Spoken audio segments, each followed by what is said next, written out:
The grisly discovery of the remains of 215 Indigenous children in Kamloops BC has stunned the world. The remains were found using ground-penetrating radar. The RCMP has launched an investigation into the case.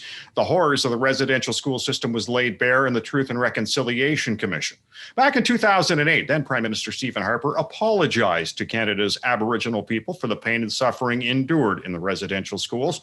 Last week, many Canadians were watching Pope Francis after the announcement of the discovery, but there was no apology issued from the Catholic Church. Now, the residential school system in Canada was primarily run by the Catholic Church from 1831 to 1997, and I'll be honest, I'm surprised at how few people actually know about the dark Canadian history.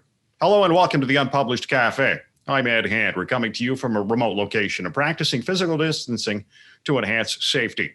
It is an unbelievable tragic story, one that is a stain on this country's history, yet so few know about it. I can say from my education experiences, very little was taught about it.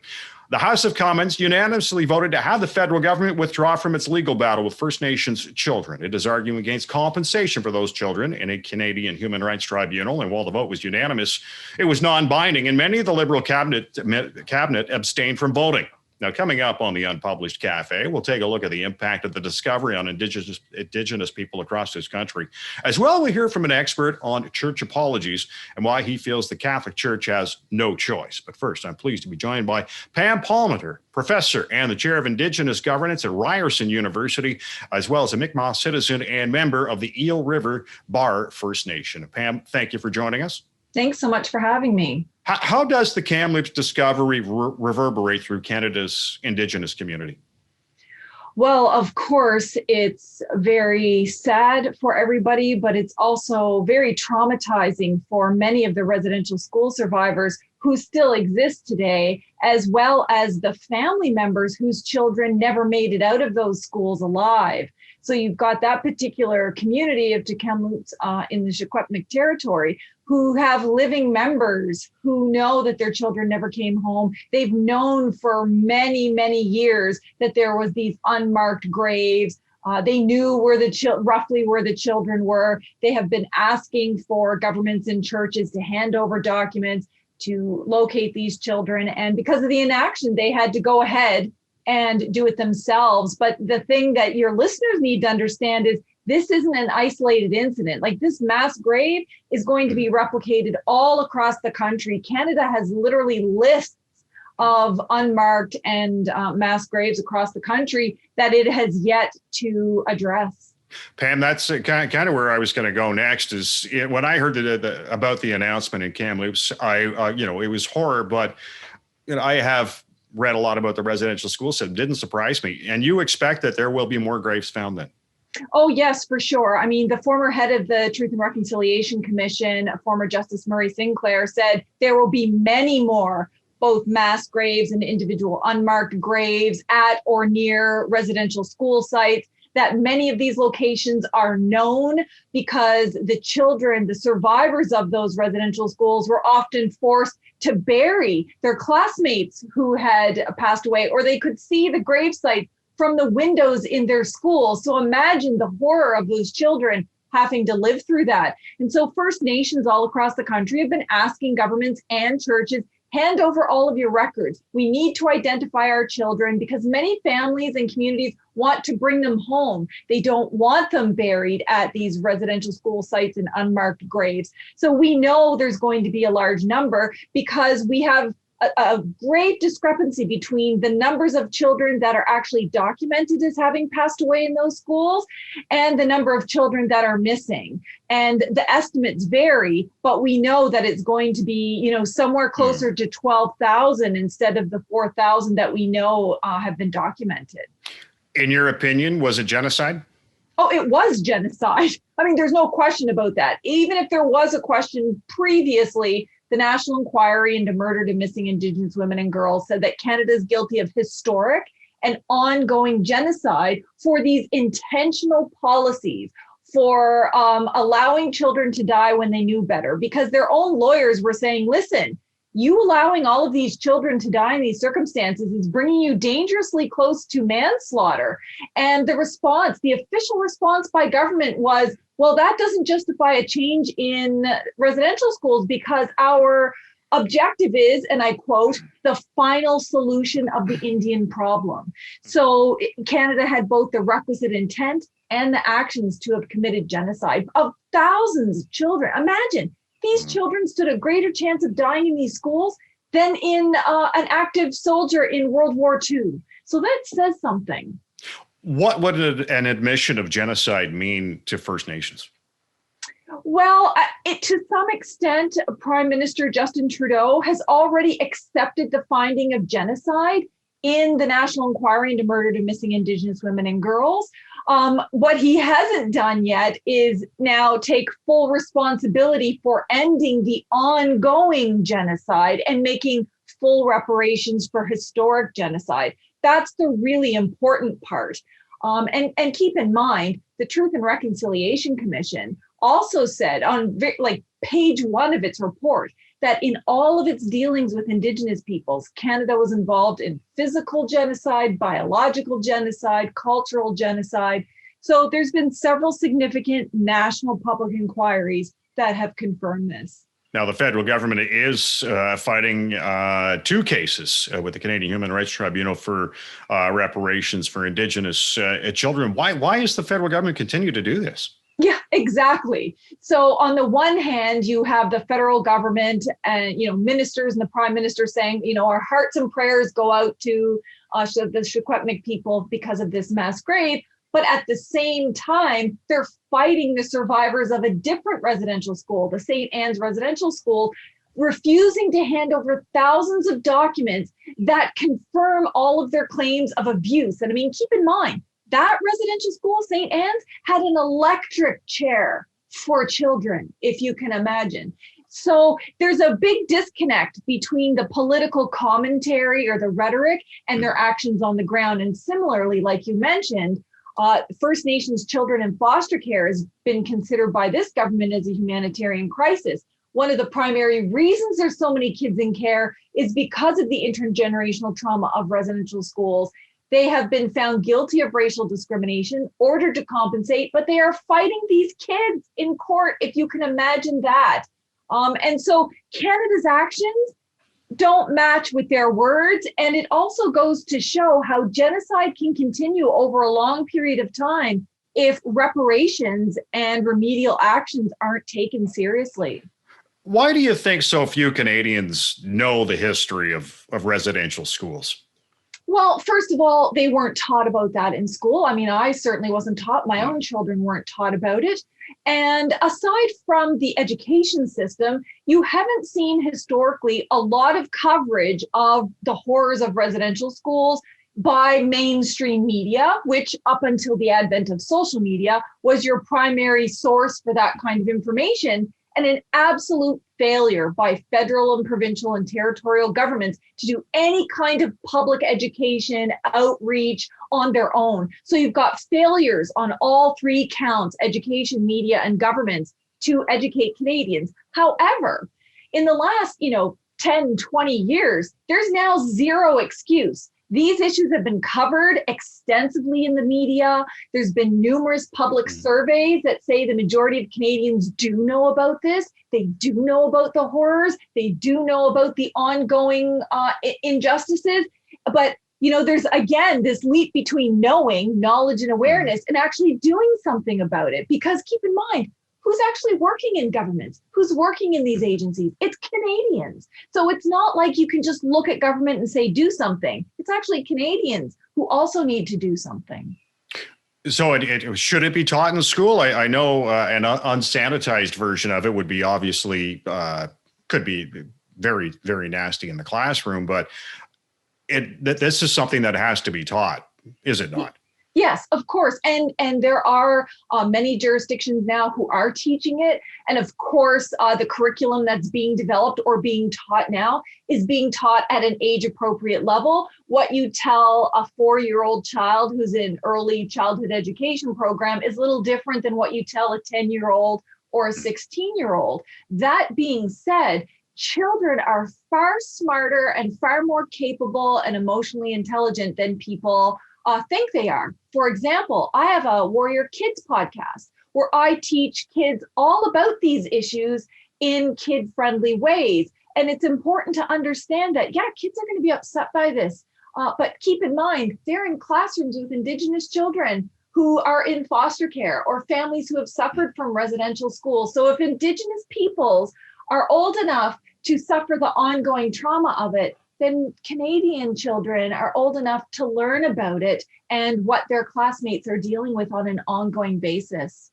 Pam, I want to thank you for joining us. Thank you so much for covering this. This is a really important issue. Pam Palmater is a law professor and the chair of Indigenous governance at Ryerson University and Mi'kmaq citizen and member of the Eel River Bar First Nation.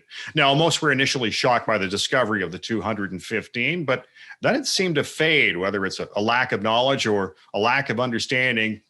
It's just not clear. Joanna Quinn is the director and graduate chair at the Center for Transitional Justice and Post-Conflict Reconstruction, as well as associate professor at the Department of Political Science at Western University. And she joins us now. And Joanna, you wrote, many Canadians don't seem to care about the effects of the residential school system. Do they care? It's a good question. My sense is Canadians are decent. People living in Canada want to care, but they don't know enough to be able to care in the way that they need to. And you need that knowledge to care, do you not?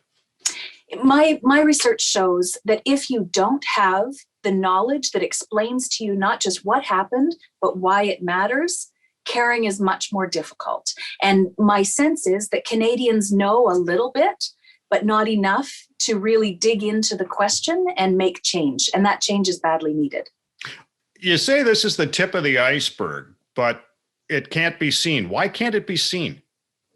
I think it could be seen, but we need to open our eyes. So as a settler, non-Indigenous person who grew up in Canada, lives in Canada, makes my home in Canada, I think the signs are all around us. But for many of us, particularly people who were born before the Truth and Reconciliation Commission happened, we weren't taught these things in school. Indigenous people lived in communities that were far away from where we lived, or we perceived them to be far away from where we lived. And even where they were close, communities didn't mix very much. And so Canadians were able to remain blissfully unaware of what had taken place in Indigenous communities. And here I'm talking about not just residential schools, but all of the other structures and systems that are in place that affect Indigenous people living in Canada differently than the rest of us living in Canada. Are you talking about the Indian Act? I'm talking about the Indian Act. The Indian Act is a piece of legislation that's been in effect for more than 100 years. It affects every aspect of the lives of Indigenous people.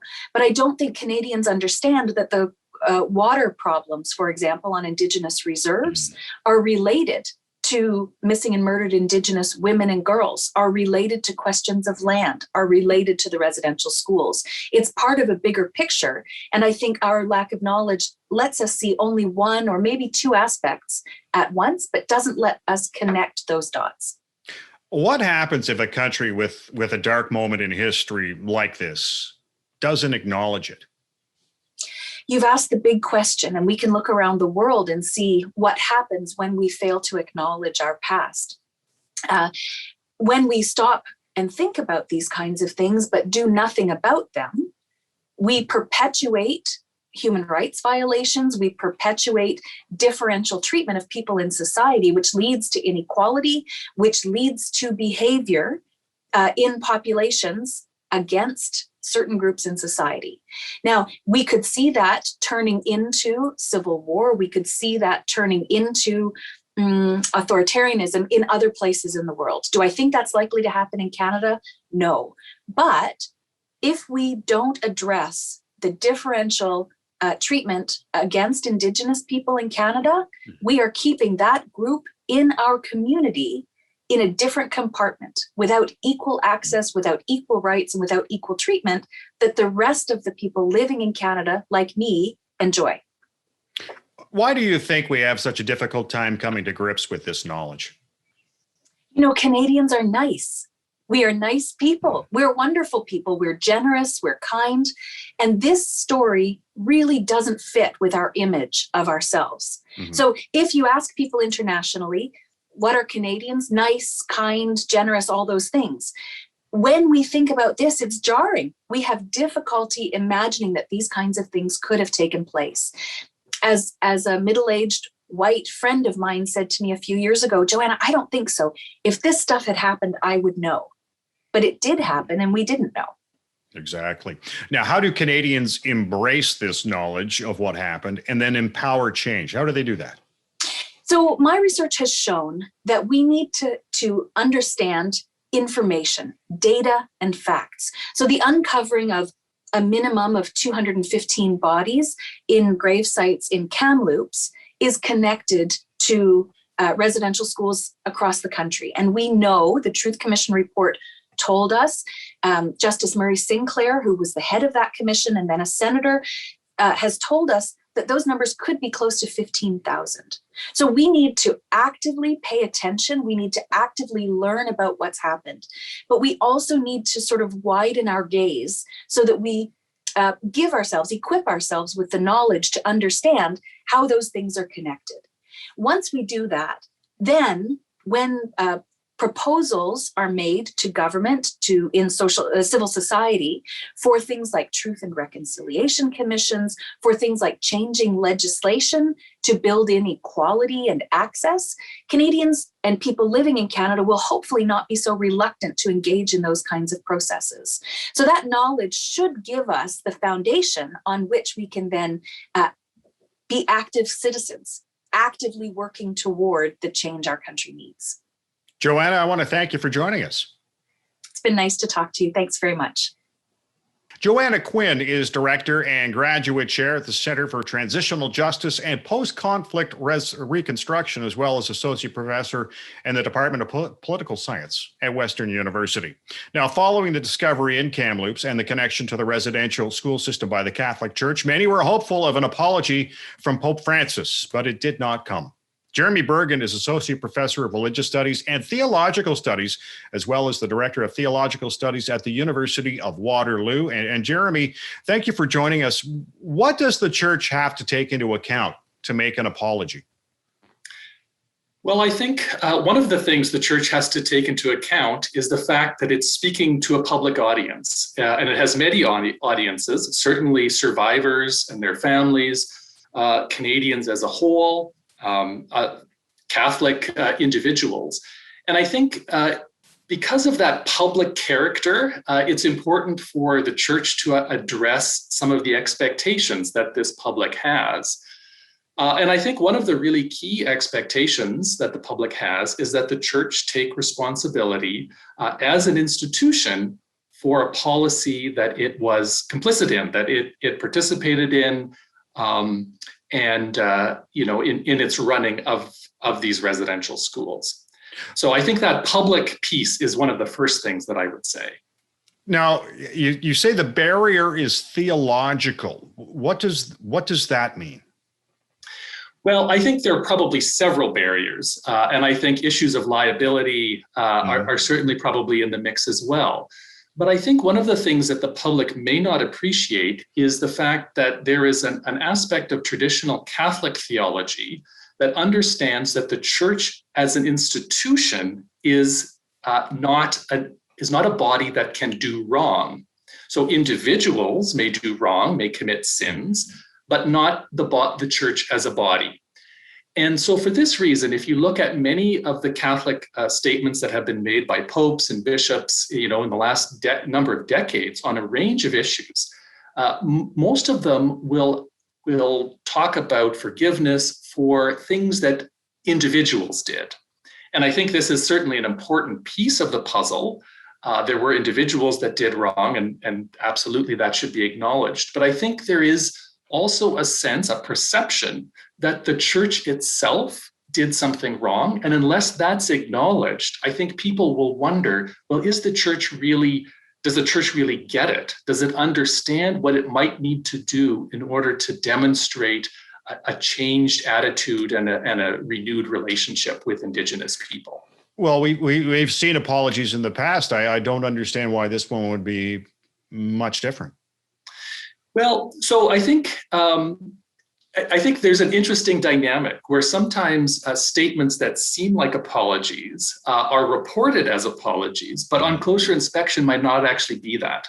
So there's been a lot of reference to Pope Benedict, a statement that Pope Benedict made in private with the chief of the Assembly of First Nations, Phil Fontaine, and others about 10 years ago. But in that statement, he expressed regret for something that happened. He was sorry that something happened, but didn't say that the church was responsible, right? And I can be sorry that you have broken your leg, but that doesn't mean I was responsible for it. And so I think there can be sometimes a mismatch between what is said and what is perceived. You described Pope Francis's statement last week as deeply inadequate. What should it have contained? Well, I think it should, and I can appreciate the challenge that Pope Francis has, as the leader of a global body, to really understand the local dynamics. I think it needed to say that the church did something wrong. I think, that with the residential schools, I think there is both the very policy itself, as well as the abuse that happened within those schools. I think both of those need to be acknowledged as things the church did and failed to address. And I think really making a statement and putting it out there and recognizing that these public statements are really beyond the church's control. I think that's a very important thing. I think it's clear that the Pope is not, or the Catholic, those who are speaking for the Catholic Church are not communicating the seriousness, are not maybe listening to the voices that are calling for an apology, and that they need to do better. Should the church be releasing its records on the residential school system? I think truth is a very important precondition for reconciliation. So I don't have particular expertise on some of those sort of detailed things, but I think in general, the church needs to work with others to understand the past in its particularity. But I think the thing that an apology does is it sets a tone from the top, and many other things can follow. There were different experiences at different schools, and that kind of detail, can come out, but an apology can set the tone for the work that might follow. Do you expect Catholics to start pressuring the church for an apology? I've heard many Catholics already doing so. And I think the dynamic I described of this idea that the church itself is by definition sinless, that is by no means a unanimous opinion. Even among Catholics, even among Catholic theologians, there is a dynamic argument that is, I think, really rooted in the Second Vatican Council that understands that the church is a pilgrim, is a traveler in the messiness of history, and of course participates, in the sin of the world. And that's not incompatible with also saying, and the church is also a holy body with a particular mandate. And so that those things are not necessarily incompatible. That's already an argument that Catholic theologians are making. Jeremy, I want to thank you for joining us. I really appreciate your interest, and it's good to be part of this discussion. Jeremy Bergen is Associate Professor of Religious Studies and Theological Studies, as well as the Director of Theological Studies at the University of Waterloo. In my opinion, the story of residential schools in Canada is horrific, and it's something that needs to be taught in schools across the country. Just because it's uncomfortable, it doesn't need to be ignored or sanitized. I want to thank our guest today, Pam Palmater, law professor and chair of Indigenous governance at Ryerson University, as well as Mi'kmaq citizen and member of the Eel River Bar First Nation. Joanna Quinn is director and graduate chair at the Center for Transitional Justice and Post-Conflict Reconstruction, as well as associate professor at the Department of Political Science at Western University. And Jeremy Bergen, associate professor of religious studies at the University of Waterloo. And I want to thank you for watching The Unpublished Cafe. Stay safe. I'm Ed Hand.